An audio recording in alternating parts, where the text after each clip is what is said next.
अपने हाथों को उठाओ। जितना वचन आज आप सुने, जितनी गवाहियां आज आप सुने, आपकी लाइफ सेम ना रहे, आपका विश्वास सेम ना रहे। अपने हाथों को उठाएंगे गैर भाषा में 2 मिनट बोलने के लिए।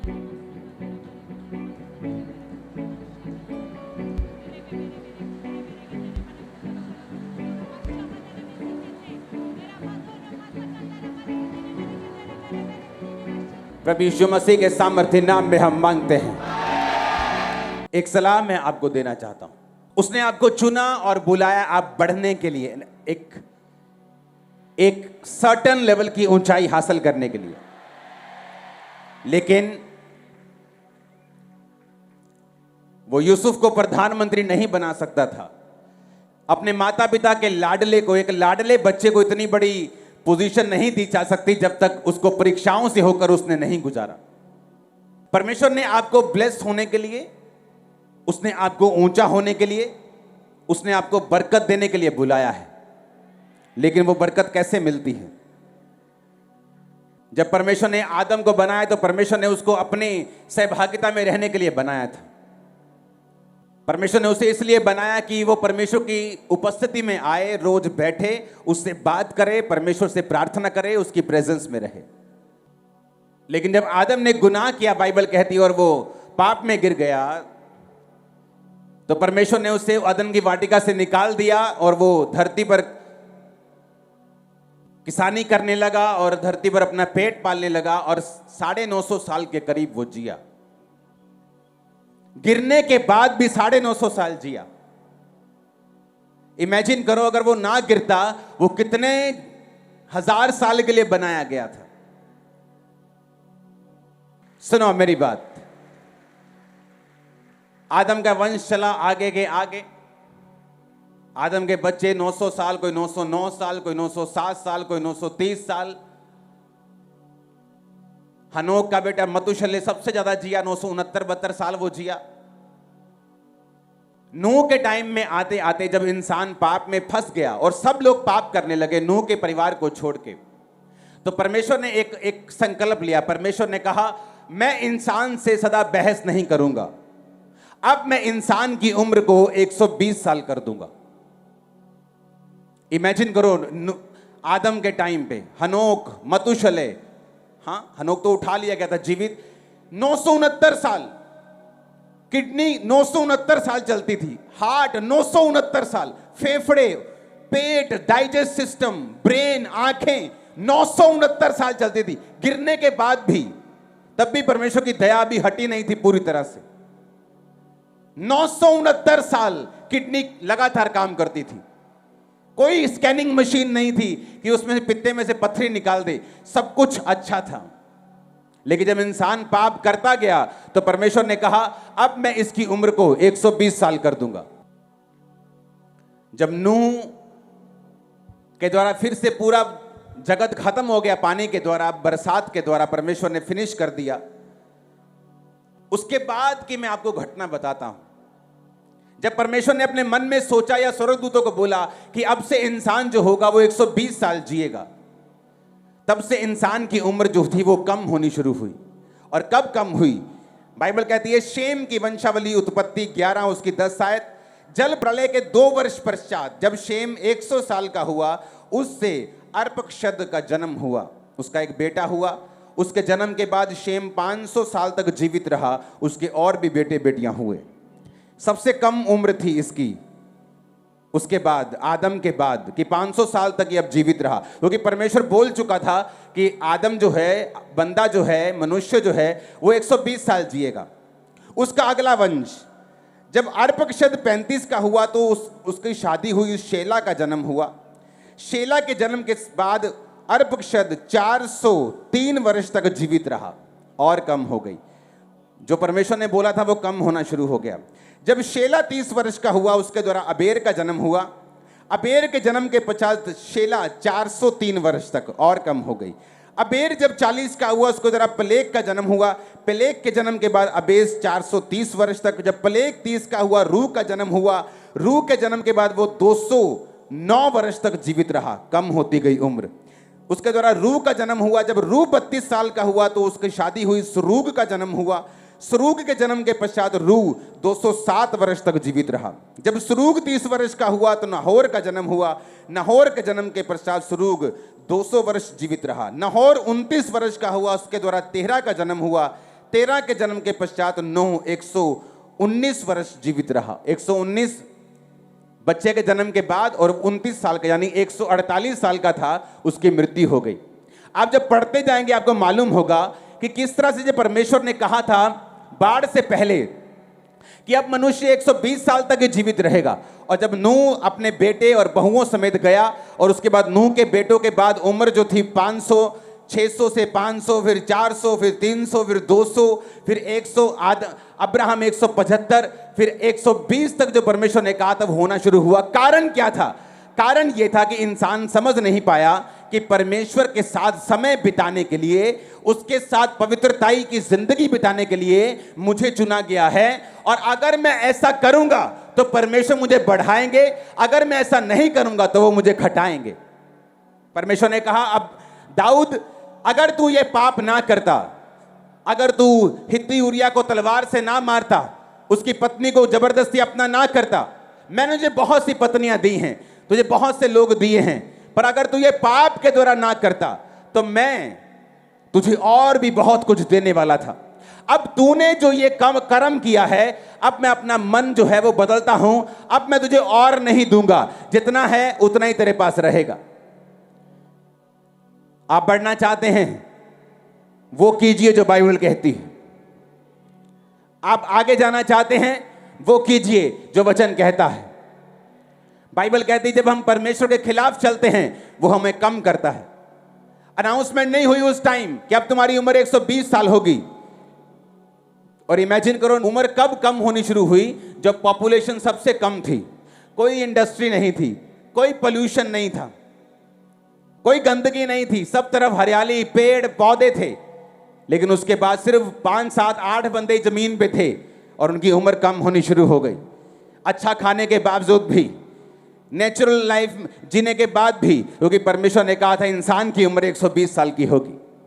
हालेलुया। जब ऐसे काम हम करते हैं जो बाइबल के खिलाफ हैं, तो बाइबल कहती है परमेश्वर का अनाउंसमेंट होती है स्वर्ग में कि अब बस, अब और आशीष नहीं। आप अपने छोटे बच्चे को जब घी खिलाते हैं, मक्खन खिलाते हैं, अगर उसे ना पचे तो आप उसे दोबारा नहीं खिलाते। उसके लिए इंपॉर्टेंट हो सकता है, लेकिन आपको मालूम है कि इसकी पाचन शक्ति जो है वो कमजोर है। आपको एक काम दिया गया, आप उसे कर नहीं पाए, आपकी पाचन शक्ति कमजोर है। परमेश्वर ने आपको असाइनमेंट दिया, आप कर नहीं पाए, आपकी पाचन शक्ति कमजोर है। और परमेश्वर नहीं चाहता कमजोर पाचन शक्ति को एक नया काम दिया जाए, एक नई ब्लेसिंग दी जाए, फिर से कुछ किया जाए। वो उन लोगों को बढ़ाना चाहता है जो उसकी प्रेजेंस में हैं, जो पक्के हैं, जो मन बना चुके हैं परमेश्वर को फॉलो करने का। हालेलुया। ऊंची आवाज में हालेलुया। अपने हाथों को उठाओ, बोलो परमेश्वर आज से मैं तेरे वचनों के ऊपर चलता हुआ ऐसा कोई काम ना करूंगा जो मुझे घटाए, क्योंकि मैं बढ़ने के लिए बुलाया गया, आशीषित होने के लिए बुलाई गई हूं, बुलाया गया हूं। प्रभु यीशु मसीह के सामर्थी नाम में हम मांगते हैं, आमीन। ऊंचा ये आशीष आपकी है चर्च। Hallelujah, hallelujah. परमेश्वर जो एक सा रहने वाला परमेश्वर है, वो कभी बदलता नहीं, चेंज नहीं होता। बाइबल कहती है परमेश्वर ने कहा अब्राहम मैं तुझे आशीष दूंगा, तो आशीष का मूल होगा। मैं तुझे कनान देश दूंगा, ये सारे देश मैं तेरे वंश को दूंगा, मेरे पीछे चल। बाइबल कहती है एक दिन मिस्र में एक दिन उस देश में अकाल पड़ गया जहां अब्राहम रहता था, और वह मिस्र में रहने के लिए चला गया। जब अब्राहम मिस्र में रहने के लिए चला गया तो उसकी पत्नी सुंदर थी, तो उसने सोचा कि अगर मैं ये कहूंगा ये मेरी पत्नी है तो मुझे मार देंगे। उसने झूठ बोला, कहता ये मेरी बहन है, ताकि लोग उसे मारे नहीं। तो उस देश के राजा ने उसकी पत्नी के ऊपर गंदी निगाह रखी और परमेश्वर ने उस देश को श्रापित किया। उस देश पर बड़ी विपत्तियां डाली। बाइबल कहती है उत्पत्ति 12 उसकी 17 में, यहोवा ने फिरौन और उसके घराने पर अब्राहम की पत्नी के कारण बड़ी बड़ी विपत्तियां डाली। अब्राहम की पत्नी के कारण जब उन पे विपत्तियां डाली तो उसको पता किया गया, तो मालूम हुआ कि अब्राहम ने झूठ बोला है। तो उसको बड़ी एम्बैरेसमेंट हुई, बड़ी शर्मिंदगी हुई अब्राहम को। मैंने क्यों स्टोरी सुनाई आपको कि जो विश्वास के हीरो कहलाते हैं, जो हमारे विश्वास के हीरो हैं, अब्राहम, अलीशा, एलिया, पतरस, पौलुस, वो भी बाइबल कहती है हमारे समान दुख और सुख भोगी इंसान थे।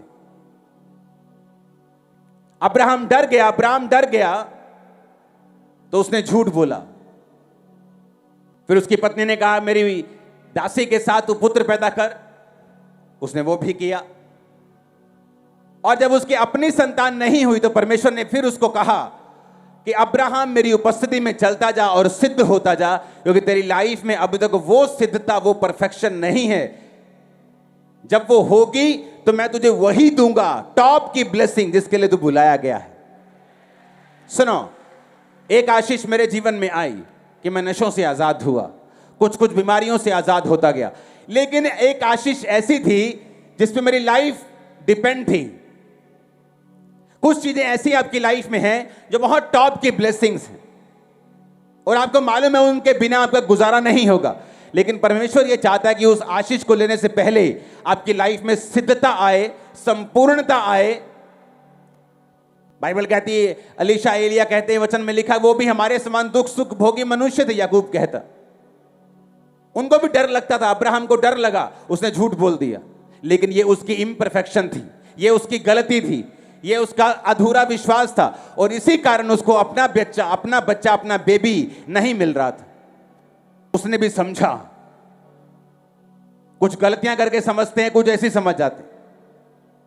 जब उसको समझ आए कि मुझे पूरी तरह से परमेश्वर के साथ चलना पड़ेगा अगर मैं आशीषों को चाहता हूं, और खास तौर पे वो आशीष जिस पे मेरी पूरी जिंदगी निर्भर करती है। आप फैसला कर लेंगे जिस दिन कि मैं परमेश्वर के साथ चलूंगा, उसके साथ चलूंगी, समय को बिताऊंगा उसके साथ, पाप से दूर रहूंगा, नशों से दूर रहूंगा, वो आपको उस कुर्सी तक लेके जाएगा जिसके लिए आप सचमुच बुलाए गए। और मैं आपको बता देता हूं वो कुर्सी बहुत ग्लोरियस है। वो आपके लिए भी सोच रहा है, आपके बच्चों के लिए भी सोच रहा है, आपकी जनरेशंस के लिए भी सोच रहा है। लेकिन उसको लेने के लिए एक लंबी रेस आपको दौड़नी पड़ेगी। जब परमेश्वर आपको देख लेगा कि आप उसके साथ वफादार हैं। कुछ लोग चर्च में इसलिए हैं क्योंकि आज उनको टैक्सी के लिए सवारी नहीं मिली, और कुछ लोग यहां बैठे हैं अपनी सवारियां छोड़ के, अपना काम बिजनेस छोड़ के।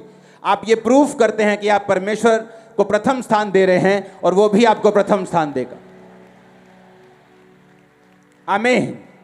क्योंकि उसके मन में है आपको बढ़ाना, उसके मन में है आपको लंबा लेके जाना। लेकिन बाइबल कहती है गलतियां थी इंसान की जिसने परमेश्वर को उनकी लाइफ को कम करने पे मजबूर कर दिया।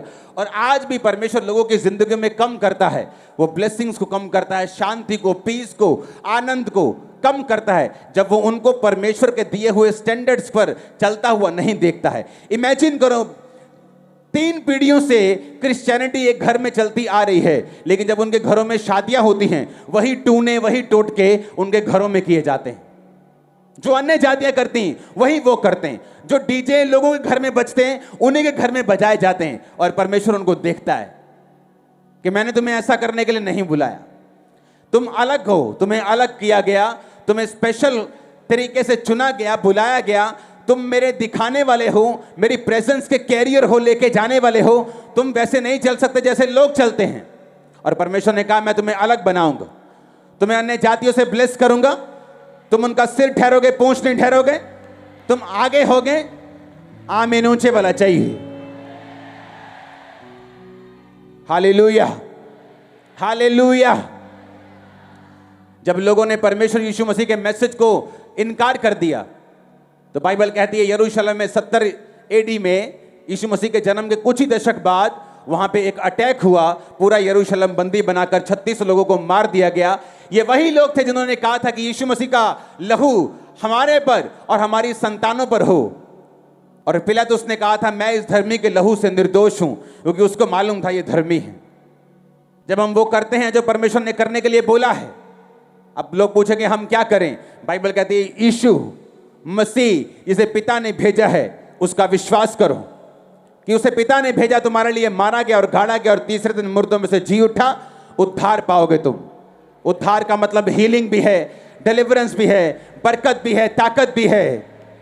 आने वाले समय में प्रोफेटिकली मैं आपको बता रहा हूं क्यों परमेश्वर आपको यह मैसेज दे रहा है, क्यों परमेश्वर आपको स्ट्रांग रीति के साथ एक असली विश्वासी बनके, पवित्र आत्मा से भरा हुआ विश्वासी बनके चलाना चाहता है। आने वाले समय में परमेश्वर क्रिश्चियंस को इतना पैसा और इतनी ताकत देना चाहता है, आप सोच भी नहीं सकते। मैं आपको सच कह रहा हूं, जिससे यह लगता है कि पैसा शैतानी है, वो व्यक्ति शैतानी है। मैं आपको बता रहा हूं, वो इफेक्टिवलेस है। परमेश्वर के राज्य में ऐसा बंदा इफेक्टलेस है। जब वो प्रीच भी करेगा कोई इफेक्ट नहीं होता लोगों के ऊपर, कोई रूहें नहीं बचती। जस्ट अपना पंजाबी कहते पोस्ट पूरा कर लीजिए, जब आ गए पुलपट के ऊपर, होता कुछ नहीं। बाइबल कहता है रुपयों का लोभ सब प्रकार की बुराइयों की जड़ है। लेकिन जब एक धर्मी के पास रुपया आता है, वो खुदा के काम को फैलाता है। आपने देखा है फैलते हुए। आप इसलिए अकेले आए हो क्योंकि आपके पास अपना किराया खर्चने के पैसे हैं। जिस दिन आपके पास 10 गुना हो गए, आप 5 लेके आओगे, मैं जानता हूं। और परमेश्वर देना चाहता है पावर्स। याद रखना, जिसको बिलीव करना है वो कर ले कि आने वाले टाइम में परमेश्वर पावर्स और ब्लेसिंग्स को आपको देना चाहता है। आपको सिर बनाना चाहता है, ऊंचा करना चाहता है। वो लगे रहो, खुदावंद में बढ़ते रहो, पाप मत करो, उसकी ओर देखते रहो। फिर देखो वो कैसे कैसे रास्ते ओपन करता है, किस तरह के शैतान के कामों को फिनिश करता है आपकी लाइफ से। हालेलुया। ऊंची आवाज में हालेलुया बोलो, ऊंची आवाज में हालेलुया। आप डिवाइन रीति के साथ चलेंगे, बहुत कुछ होगा आपकी लाइफ में। परमेश्वर बाइबल कहती है अब्राहम को बुलाया, अब्राहम चला जा। वो लूत को साथ ले गया। क्यों? लूत का डैडी नहीं था। लूत का डैडी नहीं था, इमोशनल हो गया अब्राहम, जबकि परमेश्वर ने लूत को साथ नहीं बुलाया था। अब लूत साथ चल ही पड़ा तो परमेश्वर ने लूत को आशीष दी। बाइबल कहती है लूत को जब ब्लेसिंग मिली तो लूत को लगा ये ब्लेसिंग मेरे रिलेशनशिप की वजह से, ये मेरी बढ़ोतरी, ये मेरी बरकत, ये मेरे माइंड, ये मेरी बल्ले बल्ले मेरी हो रही है, मैं मेहनती हूं। और जब लूत में और अब्राहम के चरवाहों में झगड़ा हुआ और लूत को अलग कर दिया गया, फिर एक राजा आया और लूत को बंदी बना के ले गया। फिर अब्राहम छुड़ा के आया उसको। लूत को फिर समझ नहीं आई और एक दिन लूत अपना सब कुछ गवा के, अपनी पत्नी और अपनी प्रॉपर्टी सब कुछ गवा के, जब सदोम और मोरा पर गंधक की बारिश हुई, वापिस आया। कई बार आप अपनी लाइफ में ऐसे लोगों का बोझ ढोते हैं जिसको ढोना आपके लिए जरूरी नहीं। उनको लगता है कि वो लोग मेहनत के कारण ब्लेस हो रहे हैं, मेहनत के कारण, लेकिन वो उस व्यक्ति के कारण ब्लेस हो रहे हैं जिस पर परमेश्वर की बुलाहट है, जो एक खास मकसद के लिए बुलाया गया है। ये बात समझने वाली है।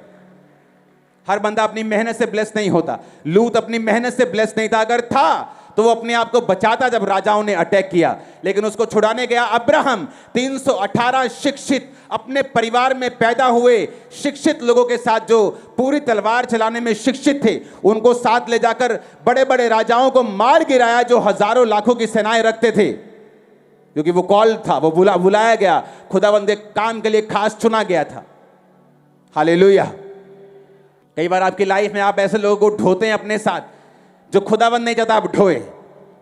और जब वो परमेश्वर को अलग करेगा, दुखी मत होना, क्योंकि जैसे ही लूत अलग हुआ, परमेश्वर ने कहा अब्राहम क्या आज्ञा, अब आंखें उठाकर देख चारों ओर, जितनी भूमि तुझे दिखती है ये सारी तेरी है। हालेलुया। ये 50 चर्च सेलिब्रेशन इम्पॉसिबल था अगर कुछ लोग मेरी लाइफ में रहते। इम्पॉसिबल था इस चीज को हासिल करना। अभी तो शुरुआत है, ये हजारों में होंगी। परमेश्वर अलग करता है कुछ अनफ्रूटफुल लोगों को आपकी लाइफ से जब आप उसकी डेस्टिनी पे चल पड़ते हैं।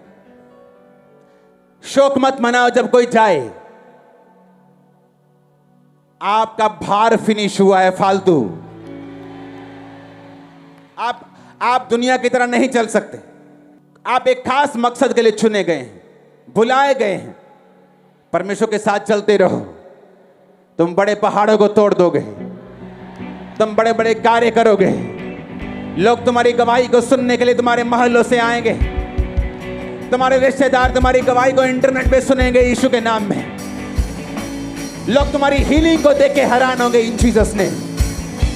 तुम्हारी बरकतें आसमान छुएंगे इन जीसस ने। शैतान तुम्हारी लाइफ का हिस्सा नहीं होगा इन जीसस ने। आमीन। चाहिए बरकत तुम्हारी है चर्च। परमेश्वर ने कहा लूत के जाने से दुख हुआ तुझे, क्योंकि मैं तो इसे बुलाया ही नहीं था, मैंने तो तुझे बुलाया था। तू उठा के लेके आया अपने भतीजे को, तेरी अटैचमेंट थी, तो मैंने तो उसे नहीं बुलाया। तो अब्राहम भी सीखा, झूठ बोलकर एम्बैरेसमेंट हुई, शर्मिंदगी हुई, सीखा। लूत को साथ लाया, गलती की, सीखा। हाजरा के साथ संतान पैदा की, सीखा। गलतियों से सीखा। गलतियां मत करो, तुम्हारी उम्र 175 नहीं, तुम गलतियां करो। यीशु ने कहा तुम सिद्ध बनो। पुराने नियम में लोग गलतियां करते, तुम सिद्ध बन सकते हो। तुम्हारे पास पवित्र आत्मा है जो उनके पास नहीं था। तुम्हारे पास ताकत है होली स्पिरिट की जो उनके पास नहीं थी। तुम जीसस क्राइस्ट के लहू से मोल लिए गए हो, पापों के कर्ज से आजाद हो चुके हो, श्रापों से आजाद हो चुके हो। बेटर कर सकते हो, बड़े कर सकते हो काम जो उन्होंने नहीं किए। आमीन, आमीन।